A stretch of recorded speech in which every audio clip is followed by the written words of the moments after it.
જય શ્રી કૃષ્ણ બધાને.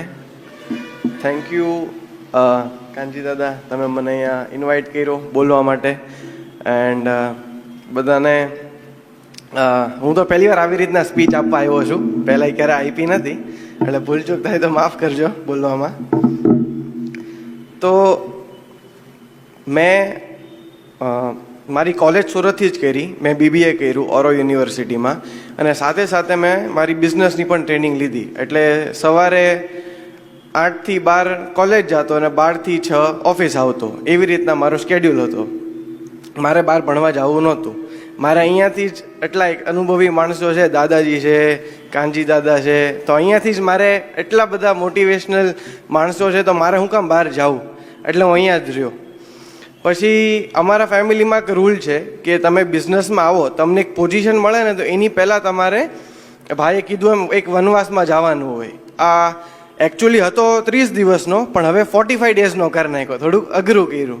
એટલે હું વાત કરું તો ચાલુ થયું હતું, હું 12 સપ્ટેમ્બરે હું હતો દિલ્હીમાં, એક કામથી ગયો હતો, અને મને મારા મોટા પપ્પાના સનનો ધ્રુવલભાઈનો ફોન આવ્યો કે તું અહીંયા આવ, મારે તારી મિટિંગ કરવી છે એમ. હું શ્રાયણ શંકર અને ગોવિંદ દાદાજી તારી મિટિંગ કરશું. એટલે 16 તારીખે મારી મિટિંગ ગોઠવી. એટલે મેં કીધું કે હું એવું કંઈ સારું કામ કરીને નથી એવું મેં કંઈ કર્યું કે મારી મિટિંગ કરવી પડે, તો બોલાવ્યો શું કામ હશે, મને ટેન્શન થતું હતું. પછી મિટિંગમાં ગયો છે અંદર, એટલે મને સીધું જ કહેવામાં આવ્યું કે તારે આ મહિનાની ટ્રેનિંગ માટે જવાનું છે સાઉથમાં, અને તને 5000 રૂપિયામાં મોકલવાનો છે. એટલે એ સાંભળીને જ મારી ઘડીક મારા તો હોશ ઉડી ગયા. કેમ કે પહેલાં હતું એવું, મારી પહેલાં જે બધા ભાઈઓ ગયા તો એ બધાને 10,000 રૂપિયા આપ્યા હતા, 1 મહિનો રહેવાનું હતું. મારું હજી અઘરું કર્યું, મને 45 ડેઝ આપ્યા અને 5000 રૂપિયા ખાલી. એટલે હું તમને પહેલાં રૂલ્સ કહી દઉં કે નિયમો શું હતા. એટલે 45 ડેઝ માટે જવાનું, સ્માર્ટફોન મૂકીને જવાનો, નોકિયાનો 1500 રૂપિયાનો ડબલો આપી દે, એ લઈને જવાનો તમારે. અને એવરી વીક જોબ ચેન્જ કરવાની, એટલે માણસી તમે સેટ થઈ રહ્યા હોય ને ત્યાં જોબ ચેન્જ કરવાની.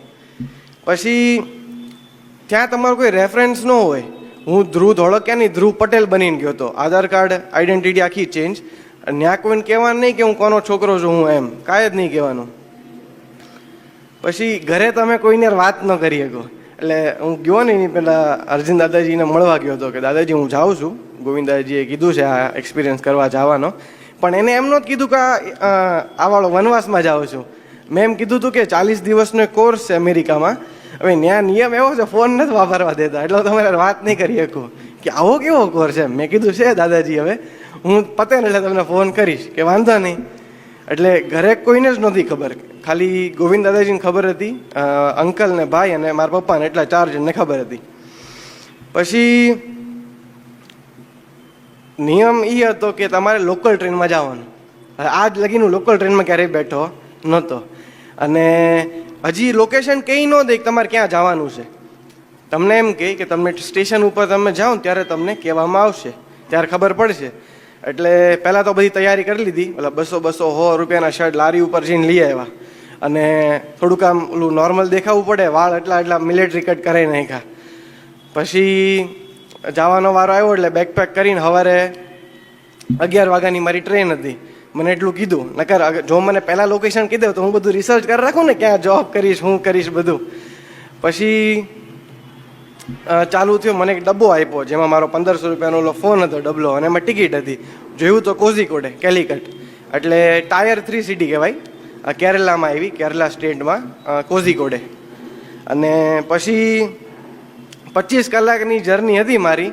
હું પહોંચ્યો ત્યાં, અને એમાં ઘણા માણસો ટ્રેનમાં અલગ અલગ અનુભવ થયા બધા. હવે ટાઈમ ઓછો છે એટલે હું બધું તમને શેર નહીં કરું, પણ ફટાફટ ક્યાં ક્યાં મેં અનુભવ કર્યા, હું અનુભવ થયા હું કહી દઉં. થોડા દિવસમાં એક વિડીયો પણ બહાર પડવાનો છે, તો એમાં ડિટેલ્ડમાં બધું હશે, પણ હમણાં હું સમયને માન આપતા. એટલે ત્યાં પહોંચ્યો એટલે પહેલાં તો સૌથી પહેલાં એમ થયું કે શું કરું એમ હું, કેમ કે ના કોઈ ઓળખતું નથી, ના કોઈ મારું ઠેકાણું નથી. ત્યાં ઉતરીને પહેલાં મેં રહેવાનું ગયું કે 100 થી 200 રૂપિયાનું રહેવાનું હોય ને તો ક્યાંક રહી લઉં. એટલે 3-4 કલાક ફર્યો પણ ક્યારું રહેવાનું મળે નહીં. પછી એક ડોમેટરી હતી, નામ હતું એસી ડોમેટરી, હવે એસીવાળું જોતું હોય ને તો 300 રૂપિયા દેવાના, નોન એસી 200. મારા પાસે એટલા પૈસા હતા નહીં, 5000 રૂપિયા હતા, પણ એવું તો ખબર નથી કે ભાઈ કયો સેટ મને પગાર આપશે કયો નહીં આપે, અમુક બગાડી દે નીકળતો. એટલે રહેવાનું ગોઈતું ને પછી જોબ ગોતવા નીકળો. એટલે જોબ ગોતવા નીકળો ને તો મને 6 કલાકે જોબ મળી. મેં કે હમણાં લગીને હું આજે એમ કહું પાણી મને 3 જણ પાણી દેવા આવે, પણ એટલું કમ્ફર્ટ ઝોન હતું. હવે ત્યાં ક્યારેય મેં રિજેક્શન ફેસ નહોતું કર્યું. રિજેક્શન એટલે કોઈ મને મોઢા પર ના નહોતી પાડી. તો ત્યાં હું 100 દુકાનમાં ગયો છું અને મને ના પાડી છે કે નહીં જગ્યા નથી એમ. અને હમણાં ત્યાં ઓનમ હતી, એટલે ઓનમ કેવું હોય આપણે કેમ દિવાળી હોય એમ એ લોકોનો ઓનમ હોય. એટલે રેક્રુટમેન્ટ બધા થઈ ગયા હતા, એટલે કંઈ કામે લઈ નહીં. અને રિક્ષામાં જવાની હાલીને વધે જવાનું, પૈસા તો હતા જ નહીં મારીમાં એટલા. પછી પહેલી જોબ મને એક ડ્રાય ફ્રૂટની શોપમાં મળી, અલ એઝેપ કરીને ત્યાંની બ્રાન્ડ હતી. એમાં મને કામ મળ્યું અને મને કીધું 500 રૂપિયા પર ડે તને દેશું.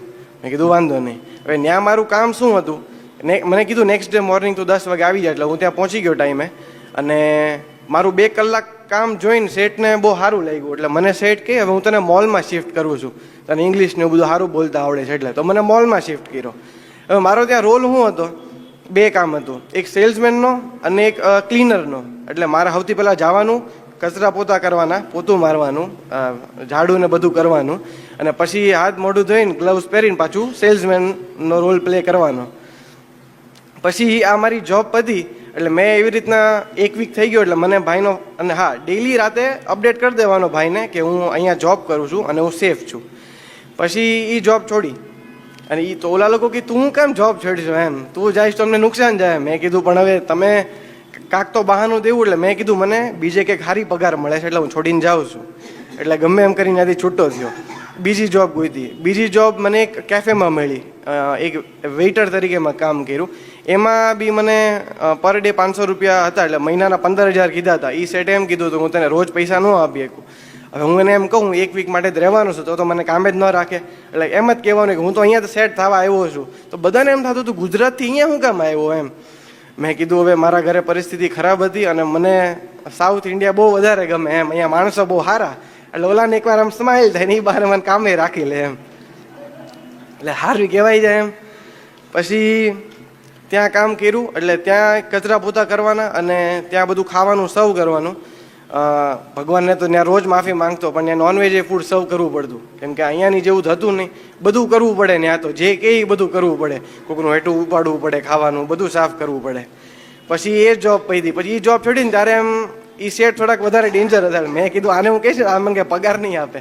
તમે રોવાનું ચાલુ કર્યું અને ઘરવાળાને યાદ કરો, બા દાદા મમ્મી પપ્પા બધાને, તો રહું આવે લાવવું હોય ને ત્યારે આવી જાય એમ, એવું હતું. એટલે એ ચાલુ કર્યું. તો જોરથી રોવા માંડ્યો. મેં કીધું સર મારી મમ્મીની ઇમરજન્સી આવી ગઈ છે, એને આઈસીયુમાં શિફ્ટ કર્યા છે, મારે તાત્કાલિક જવું પડે સર, તમે મારો પગાર કરી દો, મારે જવું જ પડે એમ છે.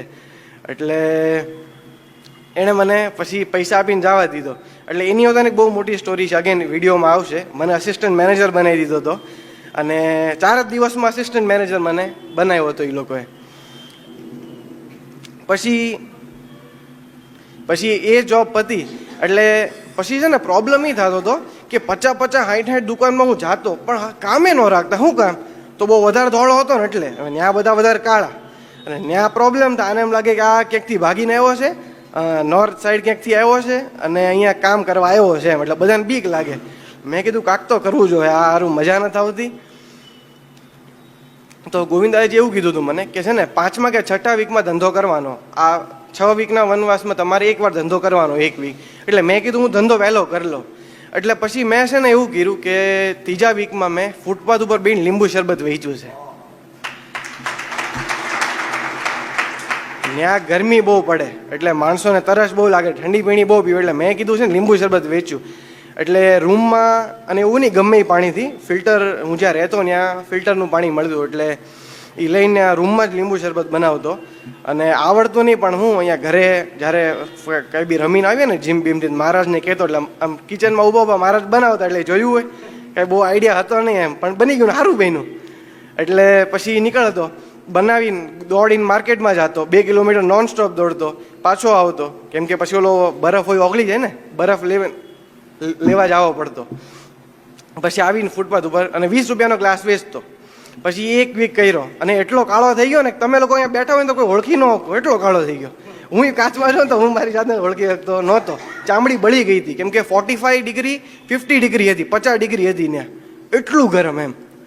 પછી એ પૈતું ને પછી એક મેં આઈસ્ક્રીમની દુકાનમાં જોબ કરી. આપણે ખબર ઓલું ખટખટ કરેલું મેટલની પ્લેટ ઉપર આઈસ્ક્રીમ બનાવે, ત્યાં મોલમાં કામ કરતો.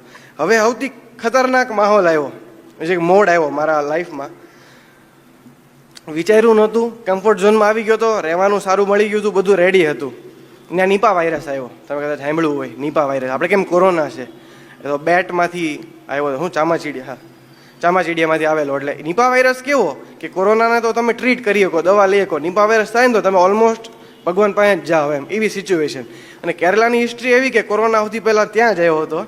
નિપા વાયરસ 13 વર્ષથી ત્યાં જ આવે છે અને હમણાં ત્યાં જ આવ્યો પહેલાં. એટલે મેં ભાઈને કીધું કે ભાઈ આવું છે, કેમ કે ત્યાં બધા મોલમાં કામ કરતો ને પોલીસ ને બધા આવી ગયા. એટલે કે બધા ધ્યાન રાખજો, તો દૂર રહેજો. એટલે મેં કીધું આ અનુભવ તો ઠીક છે, 40 દિનો છે કે મારી લાઈફ હું કામ રિસ્કમાં નાખવી. મેં ભાઈને ફોન કર્યો, મેં કીધું આવું સિચ્યુએશન છે, શું કરું? તો કે હું ડૉક્ટરને પૂછીને કહું. તો વાંધો નહીં. તો રાતે 10:30 વાગે હું મોલમાં કામ કરતો હતો, બધું પતાવતો હતો, સાફ સફાઈ કરીને રૂમમાં જવાનું હતું. ત્યાં ફોન આવે છે મને દાદાજીનો એનો કે હવે તું નીકળ. મેં કીધું ક્યાં નીકળવું હમણાં? એ કે બેંગ્લોર. રાતે 10:30 વાગે મને કહે છે આ લોકો કે તું બેંગ્લોર જા. એટલે મેં કીધું હારું નવું ટેન્શન ઊભું થાય. એટલે રાતોરાત બેકપેક કરી અને ફાસ્ટ નીકળવાનું હતું. એટલે લોકલ ટ્રેનમાં જ મોકલે, પણ કેમ મેડિકલ ઇમરજન્સી હતી, કાંઈ રિસ્ક નહોતો લેવો, એટલે મને ફ્લાઇટમાં મોકલો. ત્યારે ફ્લાઇટમાં ગયો ત્યારે એમ લાગતું હતું મારો પહેલી વાર બેઠો છું, મજા આવે આમ પ્લેનમાં જાતા ને પ્લેન જોતા વાવ લાગતું હતું. બહુ દિવસ પછી રિક્ષામાં બેવાના પૈસા હતા ને પ્લેનમાં બેહાડી દીધો, મજા આવી ગઈ. પછી બેંગ્લોર પહોંચ્યો. હું એક રીતના ખુશ હતો કે ભાઈ મને કેમ બધી જોબ ઓપોર્ચ્યુનિટી વધારે મળશે, પણ એવું નહોતું. મોટા શહેરની મોટી પ્રોબ્લેમ, જોબ ગોતતા બહુ ત્યાં છે ને, આધાર કાર્ડ ને પાન કાર્ડ બહુ માંગતા, કેમ કે ત્યાં મોટા શહેર હોય એટલે બધું સિક્યોરિટી થોડીક ટાઈટ હોય, કામ કંઈ મળે નહીં. અને ત્યાં હું નીકળો ને ત્યારે મારી પાસે 5,000 રૂપિયા હતા.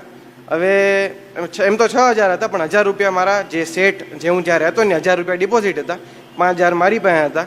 હવે 1,000 રૂપિયા મારું જ્યાં રહેતો ત્યાંથી એરપોર્ટ કલાક હતો, એટલે 1,000 રૂપિયા ટેક્સીમાં વહી ગયા. ત્યાં ઉતરો અને પછી જ્યાં બેંગ્લોર સેન્ટરમાં જાઉં હતું ત્યાં 500 રૂપિયા વહી ગયા. હવે મારી પાસે વધ્યા હતા કાંક 3,500 જેટલા વધ્યા હતા. હવે ત્યાં જ્યારે બેંગ્લોર રહેવાનું ગોતવા ગયો ને તો 12 કલાક ફેરો કે સારું રહેવાનું ન મળે, કે ને મોટા શહેરની મોટી પ્રોબ્લેમ, એટલે પોપ્યુલેશન વધારે તો રહેવાનું મળે નહીં. પછી ત્યાં એક જગ્યાએ રહેવાનું મળ્યું હતું, સેટ કે હું 5,000 લઉં. મેં કીધું સાહેબ મારી માં એટલા પૈસા નથી, હું રોવા માંડ્યો. મેં કીધું સર હું તમને 2,000 આપું, પછી હું જેમ પગાર આવતો જાય હું તમને પૈસા દેતો જઈશ. એટલે કે નહીં 3,000 તો લવ જ તે. એટલે 3,000 એ લઈ ગયા, વધ્યા ખાલી 500 રૂપિયા. બેંગ્લોર જેવા શહેરમાં 500 રૂપિયા તમારી પાસે હોય, તમારી શું મેન્ટલ સિચ્યુએશન થાય? તો એકદમ રોવા જ માંડ્યો. એ રાતે એ દિવસે સૌથી આમ મોરલી ડાઉન થયો ને એ દિવસે હું થયો હતો. આખો દી જોબ ન મળી અને આપણા ગુજરાતીઓ પાસે ગયો, મહારાષ્ટ્રન પાસે ગયો, કોઈ કામ જ ન રાખે મને ત્યાં. પછી ફાઇનલી મને એક આપણા ગુજરાતી શેઠ હતા મોલમાં, એક બેકરીમાં મને કામ મળી ગયું. અને ત્યાં મારે નવો જ કેફે હતો, એટલે ત્યાં મારા 12 ટેબલ સંભાળવાના હતા. એ પૈતું. અને પછી મારી છેલ્લી જોબ હતી એ હતી એક લંડન કેસલ કરીને કપડાની દુકાન, જ્યાં હું દિવસના 3,000 શર્ટ ફોલ્ડ કરતો. 3,000 શર્ટ. મેં મારા ઘરે એક શર્ટ ફોલ્ડ નહોતો કર્યો, ને હું 3,000 શર્ટ ફોલ્ડ કરતો હતો. અને રાતે હાથ કાપી જતા. અને એટલે એટલું બધું અઘરું હતું ને ફાઇનલી મારા ભાઈ મને લેવા આવ્યા તો હું એટલો ખુશ થઈ ગયો. હું કસ્ટમર આવ્યા તો હું બિલ કરાવવા જતો તો કપડાં મૂકીને ચોંટી ગયો હું તો એને, બધું પડતું મૂકીને ચોંટી ગયો. હવે ત્યાં મારું ખાવાનું શું હતું, આ અનુભવ બધા કહી દીધા, હવે ટાઈમ નથી એટલે ડિટેલમાં વિડીયો આવશે એમાં જોઈ લેજો. પણ મારું ખાવાનું શું હતું રોજનું, પૈસા હતા નહીં, એટલે 10 રૂપિયાનો એક ઢોસો મળે, એટલે 30 રૂપિયાના ઢોસા ખાતો, 3 ઢોસા ખાતો, 5 રૂપિયાની ચટણી, 5 રૂપિયાનો સાંભાર. આ મારો લંચ હતો. અને બ્રેકફાસ્ટમાં ગુડ ડે કે પાર્લેજીનું 10 રૂપિયાનું પેકેટ લઈને ફૂટપાથ ઉપર બેહીને ખાઈ લેતો. એટલું મારું હતું જમવાનું. હવે શોર્ટમાં મારી લર્નિંગ્સ કહી દઉં તો મારું ખાલી એટલી બધાને રિક્વેસ્ટ છે કે કોઈ પછી પોતપોતાની શક્તિ પ્રમાણે પણ કોઈ એના એમ્પ્લોયની સેલરીને 15,000થી હેઠે નહીં રાખતા. હું પર ડે 500 રૂપિયા કમાતો એટલે મહિનાના 15,000 થયા. તો હું એકલો હતો ને મને રહેવામાં એટલી પ્રોબ્લેમ થતી. તો મેં વિચાર કરો કોઈ બી સામાન્ય માણસ હોય, એની વાઈફ હોય, 2 છોકરા હોય, સ્કૂલ જતા હોય, કેવી રીતના એનું ઘર ચલાવશે? એટલે પ્લીઝ તમે મારી એક રિક્વેસ્ટ છે કે 15,000 કરતાં વધારે પગાર રાખો. બીજી વસ્તુ મેં ત્યાં જોયું કે માણસો કેવી રીતના હાર્ડવર્ક કરે, બિચારા કેવી રીતના ઘર ચલાવે, ફાઇનાન્શિયલ ઇસ્યુ હોય. હવે મને રિયલી રૂપિયાની કદર થઈ કે નહીં ભાઈ આપણે જીવી છીએ તો ક્યાં છે અને આ લોકો બિચારાને કેટલો પેન હોય છે. પછી મને શીખ એ મળી કે મારો જે કોન્ફિડન્સ લેવલ હતો ને એ 40-50% વધારે પડતો બૂસ્ટ થઈ ગયો. શું કામ કે હવે ભગવાન ન કરે પણ મારી ફેમિલીમાં જો ભગવાન ન કરે પણ કાંઈ બી બેડ સિચ્યુએશન આવે ને તો મારામાં તો એટલો કોન્ફિડન્સ છે કે હું મારી ફેમિલીને પૂરી રીતના સપોર્ટ કરી શકીશ. હવે આ એક્સપિરિયન્સમાંથી મને એટલી બધી શીખ મળી. પછી એક્સપિરિયન્સનું જ નામ છે ગોવિંદ દાદાજી આપ્યું છે રૂપિયાની કદર. કદાચ હું એવું માનું છું અને હોઈ શકે કે આ 21 વર્ષનો થયો કદાચ એની પહેલાં મને રૂપિયાની કદર ન હોઈ શકે, એવું બને, કદાચ નહીં હોય, કદાચ કમ્ફર્ટ ઝોનમાં હોઈશ થોડોક વધારે. પણ આજે હું પ્રાઉડલી કહી શકું છું કે આજે મને રૂપિયાની કદર છે. Thank you.